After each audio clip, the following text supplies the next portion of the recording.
radio show, which is Navrang Guelph, and it is broadcast every Saturday on CFRU 93.3 FM frequency, which is University of Guelph radio station.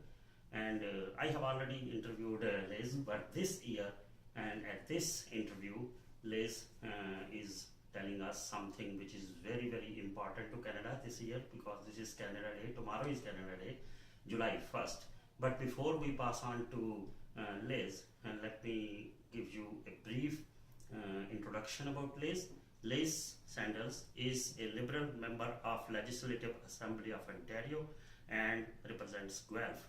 She serves in Cabinet as the President of Treasury Board and earlier served as Minister of Education in the government of Kathleen Wynne. So without wasting any time, she is very busy, and I'm so thankful to you, Liz, for giving me an opportunity at such a short notice. I was not planning, so at the last moment I thought that why not to just knock the door, and thank you very much.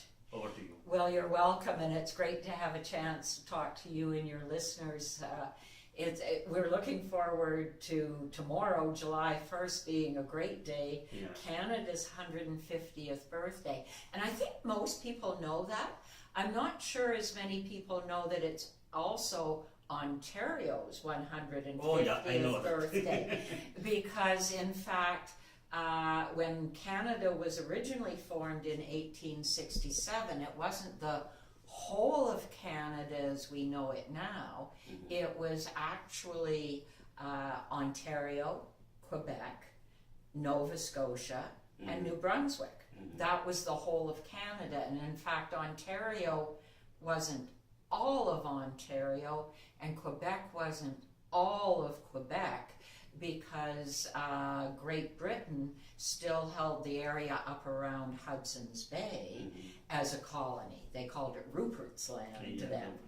So obviously Ontario's growing, Quebec has grown, and we've added a whole lot new provinces and 3 new territories. So we find ourselves, but it is the 150th birthday of both Canada and Ontario on July the 1st. So I'm really looking forward to the celebrations this year.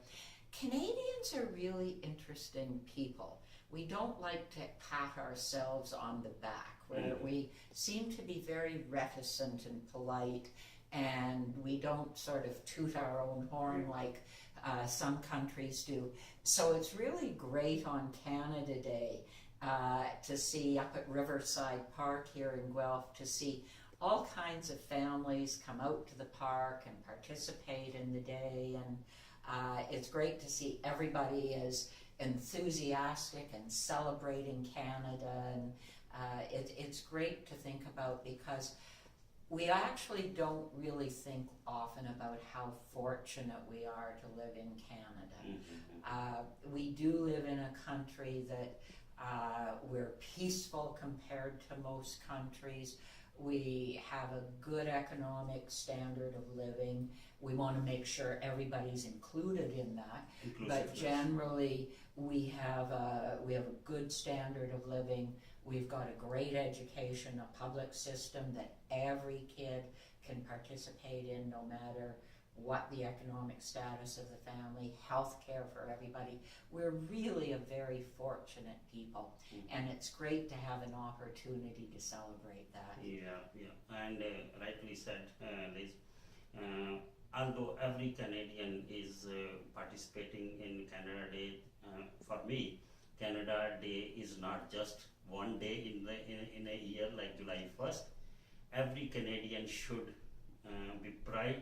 be proud of being a Canadian, and as a Canadian citizen, we should all take an oath to contribute in Canadian growth and progress. Though the leadership has a special role to play, like you, and you guys are doing, all the leaders at the federal level or the provincial level. We have very good leaders, not like as you say about the other countries. We have, because media is so open now, you can see what is happening all over the globe. but we are very lucky to have a very good leadership, very good country, multiculturalism, diversity, inclusiveness. I go on adding so many adjectives to it. Exactly. And one of the highlights of the day on July 1st for me is always the citizenship ceremony. We have it seems to be a tradition in Guelph, and I guess we're really fortunate because to have a citizenship ceremony, you actually have to have a judge of the federal citizenship court there to participate. So we're really fortunate that we're one of the communities that are on the citizenship court schedule for July the 1st. And we actually have a citizenship ceremony where we really truly are swearing in new Canadian citizens, but anybody who comes to the park can actually come and participate and take part in the oath and cheer on the new. I remember my day when I got the citizenship, and we never expected, because that was our first day to meet with the officials of the citizenship and immigration ministry or whatever. But that gives you a sense of, again, pride and belongingness, that you belong to this soil, you belong to this country, and how Canadians feel in this country, and how the government and the whole infrastructure, everybody is taking care of Canadians is really. It's interesting, you know, when I was Minister of Education, the way the Canadian Constitution works, there's actually not a federal Minister of Education. Education is a provincial responsibility. So that meant when there was an international meeting of education ministers, I would often be called on to represent Canada at international meetings. And it was interesting. I think the question that ministers from other countries, particularly European countries, would most often ask me would be, Canada has a really great reputation for including new immigrants in the country and including new immigrants in your education system. And that was what people from all over the world wanted to talk to me about, is how does Canada's education system work that you're so successful at including newcomers in your education system. I think when you were the education minister, you introduced a new policy of, I think, spending $4 million for the high school math education or something like that? We've been working on math education. One of the things we do is we track our performance in reading and writing and math internally to Ontario, but also relative to the rest of Canada and relative to the rest of the world. And while we still perform really, really well compared to the rest of Canada and compared to the rest of the world, the place where we think we could still do better is in mathematics. And of course, when you look at the world economy, so much of it is based on new technologies and IT that we want to make sure that our students have a good background in math, because that's where a lot of the jobs are. And mathematics is the mother it's of the all sciences. it's a foundation. Yeah. And you did a great job in introducing that. I should not say that rule or whatever, but that was a very good suggestion, and we still love that how the things are going on. So that's because we are going away from the track, because this message, again, I would request you to cheer with all the Canadians. Happy Canada Day, July 1st, tomorrow, 2017, which is 150th. 150th. So it's happy birthday, Canada. And 190th birthday for our city, to which you and I both belong. And because this interview is for University of Guelph, and you are so associated with the university because you graduated from university. I graduated from University of Guelph. And my father actually taught there, and my husband too. So it's sort of like everybody in the family has an association with the university. You have a definitely love for University of Guelph, and this interview will be broadcast there on my radio show.